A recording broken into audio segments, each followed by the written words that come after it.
Là, la précision est bienvenue, mais ma question c'est sur la centrale CFDT. Est-ce aussi un avertissement, un coup de semonce de votre part pour qu'on comprenne hier, votre position? on a fait une déclaration de notre instance de direction, qui est le Bureau national, à destination du gouvernement, en lui disant sortez de l'ambiguïté. Sortez de l'ambiguïté. Quelle réforme vous voulez mettre en place? Est-ce que c'est la réforme de justice sociale avec la mise en place d'un régime universel qui prendra en compte les aléas de carrière des solidarités? Et dans ce cas, la CFDT le veut depuis 2010, bien avant l'arrivée du président de la République. Donc, on veut travailler sur ce sujet-là. Ou est-ce que vous voulez, comme on le pressent aujourd'hui, une réforme financière qui demandera de faire des efforts aux travailleurs avant de parler de solidarité et d'équité? Dans ce cas, la CFDT s'y opposera. Et donc, nous voulons que le gouvernement sorte de cette ambiguïté, de ce cafouillage permanent qui est le sien maintenant depuis quelques mois. On va rentrer dans le détail, mais c'est important, Laurent Berger. Je vous pose de nouveau la question. Est-ce que c'est un avertissement de la CFDT cheminot ou de toute la CFDT? Parce que dans ce cas-là, si c'est un avertissement de votre part également, ça voudrait dire que le gouvernement aurait perdu un allié ou en tous les cas un partenaire essentiel dans cette réforme. La CFDT n'est l'allié de personne.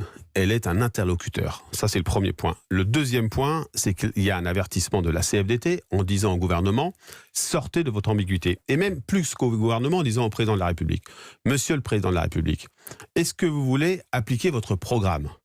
Dans votre programme, il y a la mise en place d'une réforme systémique des retraites, uniquement systémique, ça veut dire une réforme qualitative qui permet un régime universel, de nouvelles solidarités, de prendre en compte ceux qui aujourd'hui sont le plus en difficulté dans notre système de retraite actuel, c'est-à-dire les femmes, ceux qui ont eu des carrières précaires, des carrières hachées, qui ont travaillé à la fois dans le public et dans le privé, etc., etc.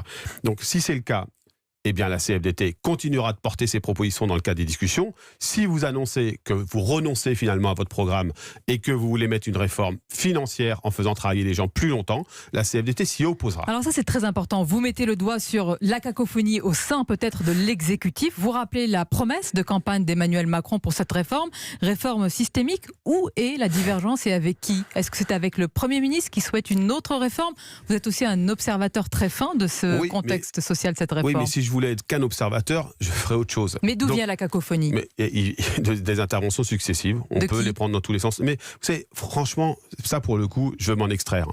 Moi, ce qui m'intéresse, c'est la situation qui va être faite aux travailleurs. Le système des retraites qui va être le leur demain. Est-ce qu'on va tolérer encore longtemps que des jeunes qui commencent à travailler cotisent mais ne créent pas de droit à la retraite parce qu'ils n'ont pas suffisamment de temps de travail? Que des femmes ont 30% de retraite en moins en moyenne? Est-ce que ceux qui ont des carrières pénibles ne se voient pas compensés s'ils travaillent dans l'agroalimentaire, dans le bâtiment par exemple, etc. Donc moi c'est ça que je veux.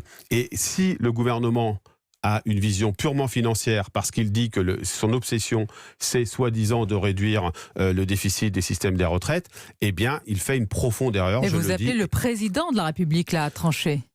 De fait, c'est quand même à un moment donné sur une réforme aussi importante, face à un programme qui avait été posé devant les Français, sa capacité ou non à finalement répondre à son programme. Et donc oui, j'en appelle. Et votre sentiment, vous croyez qu'il respectera cette promesse de campagne? Mais ça, on verra dans les jours à venir. Moi, je lance cet avertissement en disant il n'y aura pas d'accord de la CFDT si on va sur une réforme qui a d'abord une ambition financière, en demandant aux salariés de travailler plus longtemps avant de faire passer l'équité, la solidarité qui voudrait être le fondement d'une réforme qu'on appelle systémique.